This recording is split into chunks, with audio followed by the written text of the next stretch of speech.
জাহিদ, এই জাহিদ, এখনো ওঠো না কেন? কলেজ যাবা না? হুম। সকাল সকাল ডাকছো কেন জান? আর একটু ঘুমাই না জান? এই কি করছো? হাত ছাড়ো বলছি। এরকম কেন করছো? এতক্ষণ তো জড়িয়ে ধরে ঘুমিয়েছিলে, এখনই উঠতে হবে? কিসব উল্টাপাল্টা বলছো? তোমার ভাইয়াকে ডাকবো নাকি? ভাইয়ার কথা শুনে একলাপে উঠে বসলাম বিছানায়। কি হয়েছে? ভাইয়াকে ডাকবে কেন? এতক্ষণ কি বলছিলে এইসব? আমি নাকি তোমাকে জড়িয়ে ধরে ঘুমিয়েছিলাম? স্বপ্ন দেখছিলাম ভাবি, স্বপ্ন। তুমি তো স্বপ্নটা ভেঙে দিলে, তাই কি না কি উল্টাপাল্টা বলে ফেলেছি। আমি কিছু জানি না। হয়েছে হয়েছে, আমার জন্য একটা চা আনতে হবে, সেটা আমার বুঝতে বাকি নাই। ঘুমের মধ্যে যা কিছু শুরু করেছো না, আল্লাহ জানে কয়দিন আর একা থাকতে পারবা। ভাবি, আমার শরম করে না? এসব কি বলছো? আমি তোমার একমাত্র দেবর না? তুমি থাকতে আমার বউ লাগবে কেন? হয়েছে হয়েছে, আলকা পিরিত বাদ দিয়ে উঠেন, কলেজে যেতে হবে, আমি চললাম। ভাবি শোনো, যেও না আগেই। কি হলো আবার? আমার পাওনাটা পরিশোধ কে করবে? প্রতিদিনে পাওনা নিতে হবে, একদিন না নিলে হয় না? না, হবে না। একদিন না নিলে যে আমার দিনটা ভালো যাবে না। ভাবি আস্তে করে আমার কপালে তার ঠোঁট দুটো লাগিয়ে দিল, তারপর চলে গেল। আপনারা কি ভাবছেন ভাবির সাথে আমার এরকম সম্পর্ক কেন? বাবা মা মারা যাওয়ার পর ভাইয়া আর ভাবি আমার সব। বিশেষ করে ভাবি আমার বাবা মা দুটোরই ভূমিকা পালন করে। আমি সবসময় আল্লাহর কাছে শুকরিয়া করি, এত সুন্দর ভাবি আমাকে উপহার দিয়েছে। প্রতিদিন ঘুম থেকে ডেকে তোলা থেকে শুরু করে খাবারটা পর্যন্ত নিজের হাতে খাইয়ে দেয় ভাবি। ঘুম থেকে উঠে ভাবির একটা উম্মা না পেলে সেই দিনটা কেমন জানি ভালো যায় না। খুব ভালোবাসি আমার ভাবিকে, আর ভাবিও আমাকে ঠিক নিজের ভাইয়ের মতোই আদর করে। আপাতত এইটুকুই থাক। ভাবি চলে যাওয়ার পর আমি আর উঠিনি, অমনি ঘুমিয়েছিলাম। আজকে কলেজ যাওয়া হলো না।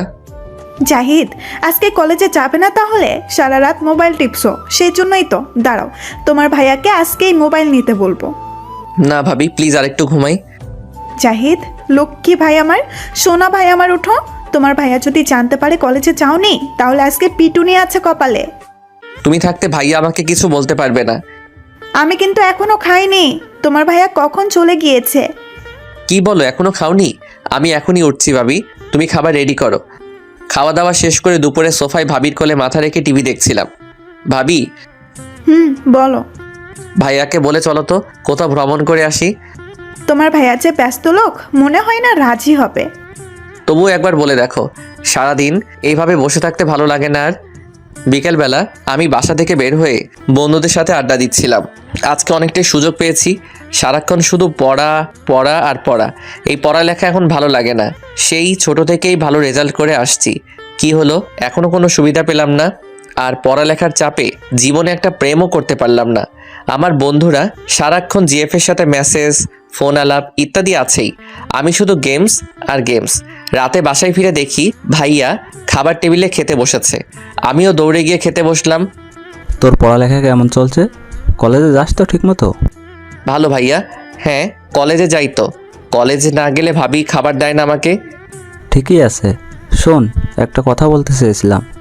কি কথা ভাইয়া? ঝিনুকের পরীক্ষা শেষ হয়েছে, এখানে আসতে চাই। তুই গিয়ে ওকে নিয়ে আসতে পারবি? হ্যাঁ ভাইয়া, পারবো। তবে চলো না সবাই একসাথে গিয়ে তাহলে বেরিয়েও আসি, আর ঝিনুককেও নিয়ে আসি। আমার এখন কাজের অনেক চাপ, আর এখন ছুটিও দিবে না। এক কাজ কর, তাহলে তোর ভাবিকেও নিয়ে যা। ভাবি না করে দিল। ভাইয়াকে ছাড়া যাবে না, তাহলে আমার একাই যেতে হবে মনে হচ্ছে। পরদিন রওনা হলাম ঝিনুকদের বাসায়। ও হ্যাঁ, ঝিনুকের কথা তো বলাই হয়নি। আমার ভাইয়ার একমাত্র শালিকা হলো ঝিনুক। সেই হিসেবে আমার বেআইন এসএসসি এক্সাম সবেমাত্র শেষ করলো। যাই হোক, গাড়ি থেকে নেমে পড়লাম এক বিপদে। গ্রামের পথে একা একা হাঁটছি, আর মনে মনে ভাবছি কি মানুষ এক একটা। একজন লোকও আসলো না আমাকে এগিয়ে নিতে, এ তো মহা বিপদ। হাঁটতে হাঁটতে একসময় পিছনে খেয়াল করলাম কয়েকটা কুকুর আমাকে লক্ষ্য করে তেড়ে আসছে। আমি তো সেই ছোটবেলা থেকে কুকুর দেখে ভয় পাই। আমাকে অচেনা পেয়ে দৌড়ে আসছে আমার কাছে। আমি আর কিছু চিন্তা করলাম না, মনে মনে বললাম মরণ বাঁচন আল্লাহর হাতে, আল্লাহু আকবার বলেই দিলাম এক ভৌ দৌড়। শালার কুকুরের সাথে কি দৌড়ে পারা যায়? কিন্তু এটা তো আমার আত্মসম্মানের প্রশ্ন। ক্রমে ক্রমে আমার গতি বাড়াচ্ছিলাম। দৌড়াতে দৌড়াতে একদম ঘরে গিয়ে উঠলাম। আর তখনই ঘটলো এক মজার কাণ্ড। কখন যে বেআইন সাহেবা মানে ঝিনুকের সাথে ধাক্কা লেগে ওকে নিয়ে খাটে পড়ে আছি সেটা জানি না। মনে হচ্ছে আমার ঠোঁটের সাথে কিছু লাগানো। আমি শক্ত করে কিছু ধরে আছি। চোখ খুলতেই অবাক। এইটা কি করলেন? কোথায় কি করলাম? এভাবে জড়িয়ে ধরে কিস করাটা কি ঠিক হলো? আমি কিন্তু কিছু করিনি। আমাকে শুধু শুধু মিথ্যে অপবাদ দিবেন না। তাহলে কার ঠোঁট এসে আমার ঠোঁটে লাগলো, আর কার হাত আমাকে জড়িয়ে ধরলো? আমার কোনো দোষ নেই, যা করার সব করেছে ওই কুকুরগুলো। হোয়াট? কুকুর আমাকে কিস করেছে? এই রে, কিসব উল্টাপাল্টা লাগছে। কুকুর কিস করবে কেন? আমি করেছি। এইটা বলাতে ঝিনুক আমার দিকে রাগের দৃষ্টিতে তাকিয়ে রইল। না মানে ইচ্ছে করে তো আর করিনি। কুকুরগুলো দৌড়ানি দিয়েছিল, ভয়ে দৌড়ে আসার সময় ধাক্কা লাগে, এতে আমার কি দোষ? হয়েছে হয়েছে, এবার ফ্রেশ হয়ে নিন। আপনি যে বিদ্যুৎ গতিতে আসছেন, কেউ তো জানেই না যে আপনি ঘরে। ঝিনুকের কাছে চলে এসে হাত মুখ ধুয়ে ফ্রেশ হয়ে আমার ভাবির বাবা মার সাথে কথাবার্তা বললাম। খাওয়া দাওয়া সেরে রাতে শুয়ে শুয়ে শুধু ঝিনুকের কথা ভাবছিলাম। ওকে কিস করাটা কি ঠিক হয়েছে আমার? আমি তো ইচ্ছে করে করিনি। যাই হোক, পরদিন বিকেলবেলা ঝিনুককে বললাম ওদের গ্রামটা ঘুরিয়ে দেখাতে। ঝিনুকও না করেনি। সেদিন প্রথম একটা মেয়ের সাথে এইভাবে অনেকক্ষণ ঘোরাঘুরি করি, খুব ভালো লেগেছিল। কিন্তু ঝিনুকের মন খারাপ ছিল, কি যেন হয়েছে একটা। আচ্ছা, আপনি কি সারাদিন এইভাবে গোমরা মুখ করেই থাকেন, নাকি একটু একটু হাসেনও? কথাটা বলাও শেষ, অমনি ধপাস করে এক শব্দ হলো, কাদায় মেখে গেল আমার সব কিছু। তখন প্রথম আমি ঝিনুকের হাসি দেখেছিলাম। অনেক জোরে জোরে হাসছিল ও। আসলে হাসারই কথা, কারণ এত বড় একটা ছেলে এইভাবে আছাড় খাওয়া। ঝিনুক, একটা কথা বলি? বলতে পারেন। আমি কালকের জন্য দুঃখিত, ইচ্ছে করে কিছু করিনি। আমি আপুকে সব বলে দিব। আমার শরীরে এখন পর্যন্ত কেউ টাচ করেনি। আর আপনি? প্লিজ ভুলে যান ওইসব। ভাবি শুনলে কি ভাববে? আমাকে বিয়ে করবেন? তাহলে বলবো না। ঝিনুকের কথা শুনে আমার মাথায় আকাশ ভেঙে পড়ল। মেয়েটা বলে কি বিয়ে? হায় হায়, ভাইয়ের শালিকাকে বিয়ে করলে মানুষ কি বলবে? একটা কিসের জন্য এত বড় শাস্তি দিবেন? সারা জীবনের জন্য আমার গলায় ঝুলবেন? দরকার পড়লে তাই করব। আপনি আমাকে কিস করলেন কেন? এইটা এক প্রকার জুলুম হচ্ছে। আমি আপনাকে কিস করেছি, আপনিও আমাকে কিস করে মিটিয়ে দেন, তাই তো হলো। কি? ওয়েট, আসুন আজকে। কালকেই আমি আপুকে যদি না বলছি। খাইছে রে, এইটা তো দেখা যায় ভারী ঝগড়াটে মেয়ে। ওকে কেমনে থামাবো আমি? আচ্ছা, আমি রাজি, তবে একটা শর্ত আছে। কি শর্ত? আমাদের বিয়ের ব্যাপারটা ভাবিকে আপনার বলতে হবে। আচ্ছা, সেটা নিয়ে আপনার চিন্তা করতে হবে না। চলুন বাসায় যাই। এটা কোন ধরনের মেয়ে? বিয়ে করব বলতেই একদম হাসি খুশি, মনে হয় আকাশে উঠছে। আমি মনে মনে ভাবছিলাম যে বাসায় গিয়ে ঝিনুক তো ভাবিকে বলতেই পারবে না, বিয়েটাও ওকে করতে হবে না, আর ভাবি ভাইয়া আমাদেরকে জীবনেও মেনে নিবে না। সেটা ভাবতে আনন্দ হচ্ছিল আমার। পরদিন যখন আমাদের বাসায় ফিরছিলাম, তখন সারা পথ ঝিনুক আমার কাঁধে মাথা রেখে ঘুমাচ্ছিল। আমি ঝিনুককে শুধু দেখছিলাম। বাচ্চা মানুষের মতো বায়না করে এক একটা, দেখতে অনেক সুন্দর। সবচাইতে বড় কথা হলো মনটা খুব ভালো। ঝিনুক, এই ঝিনুক, ওঠেন, এখন আমরা এসে পড়েছি তো। আমার মাথা আপনার কাঁধে ছিল এতক্ষণ? আমার কাঁধেই তো ঘুমিয়েছিলেন সারা পথ। হায় হায়, কি বলেন এইসব? আপনি উল্টাপাল্টা কিছু করেন নাই তো? কি এত বড় মিথ্যা অপবাদ? আমাকে দেখে কি তাই মনে হয়? না মানে বিশ্বাসটা একটু কম হয়। ও সেই কথা, তাহলে বাকি পথ একা একা আসেন, আমি চললাম। না, আমি একা যেতে পারবো না, প্লিজ। আর আমাকে একা রেখে গেলে কিন্তু আপুকে কিসের কথা বলে দিব। এই রে, আসল জায়গায় হাত দিয়েছে।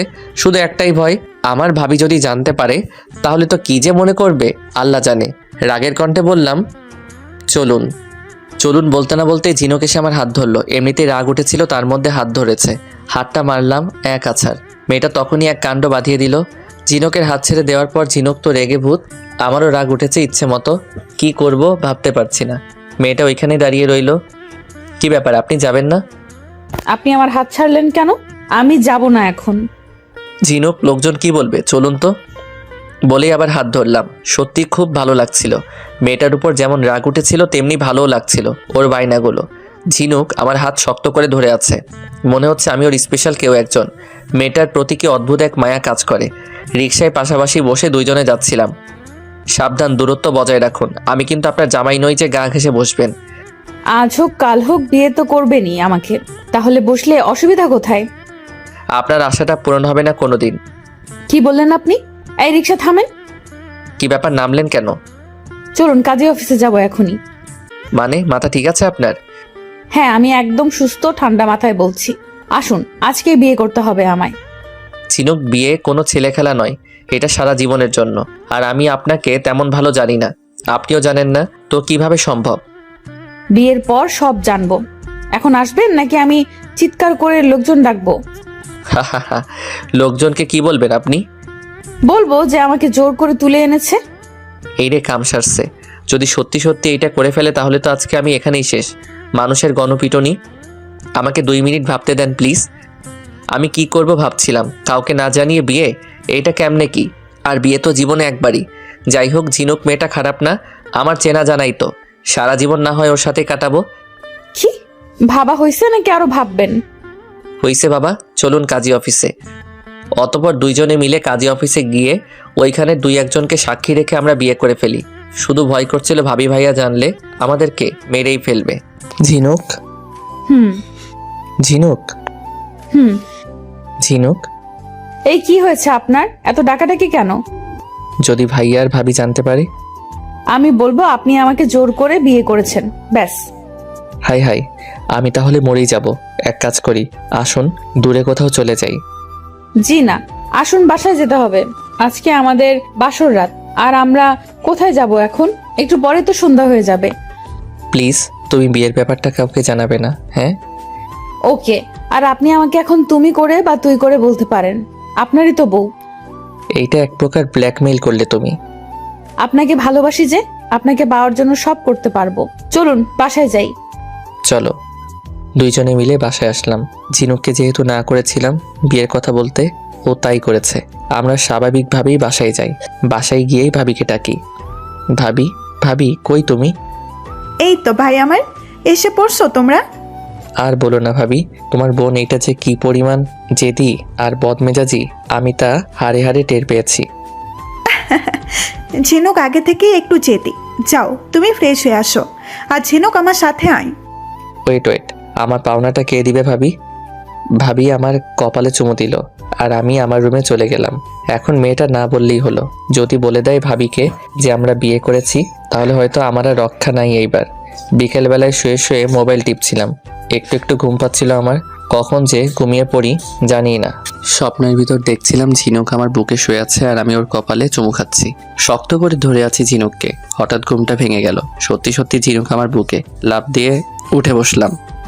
এই তুমি আমার রুমে কি করো? কেন, আপনার রুমে আসা বারণ নাকি?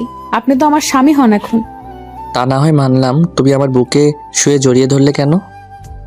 ন্যাকামি। আপনিই তো আমাকে জড়িয়ে ধরতে বললেন, আমি তাই ধরেছি। ও মাই গড, যাই হোক ঘুমটা ভেঙেছিল, তা না হলে তো উপায় ছিল না। আর শোনো, আমি যখন ঘুমাবো তখন আপাতত আমার রুমে আসবে না, আমার বদভ্যাস আছে। সেইটাই মানলাম, আপনাকেও একটা অভ্যাস বাদ দিতে হবে যে। কি? আমার আপুর কাছ থেকে চুমু খাওয়া যাবে না, আমার হিংসে হয় দেখে। আপনি যদি আবার কখনো চুমু খান তাহলে আমি সরাসরি বলে দিব যে আমরা বিয়ে করেছি। পড়লাম এক মহাবিপদে। হাই হাই, মেয়েটা এমন কেন? নিজের বড় বোন কপালে একটা করে চুমু দেয় সকালে, আর এটা নিয়ে হিংসা হয়। আমি তো পুরো দমে ফেসে গেছি। শালার কুকুরগুলো যে কি জন্য দৌড়ানি দিয়েছিল আমাকে, জীবনটা তছনছ করে দিল একেবারে। আচ্ছা আমি রাজি আছি, তবে তুমি আমাকে প্রতিদিন সকালে চুমি দিবে, ওকে? আচ্ছা। রাতে ভাইয়া বাসায় আসার পরে পড়লাম এক মহাবিপদে। এখন এই বিপদ থেকে রক্ষা করবে কে? ভাইয়া বাসায় এসে আমাকে ডাকলো। আমি ভাইয়ার কাছে যেতে না যেতেই ভাইয়ার প্রশ্ন শুনে অবাক হয়ে গেলাম। আসার সময় ঝিনুককে নিয়ে কাজী অফিসে গিয়েছিলি কেন? আমি রীতিমতো অবাক হয়ে গেলাম। ভাইয়া এই কথা কেমনে জানলো? আমরা কি তাহলে ফেঁসে গেলাম? আমি ঝিনুককে অমনি ডাকলাম। ঝিনুক, ঝিনুক এখানে আসো তো। ভাইয়া বলতেছে আমরা নাকি কাজী অফিসে গিয়েছিলাম। হ্যাঁ গিয়েছিলাম তো। কেন গিয়েছিলাম যেন? আপনি বলেন কেন গিয়েছিলাম। না, তুমি বলো কেন গিয়েছিলাম। ও, আপনি লজ্জা পাচ্ছেন বলতে? আমিই বলছি।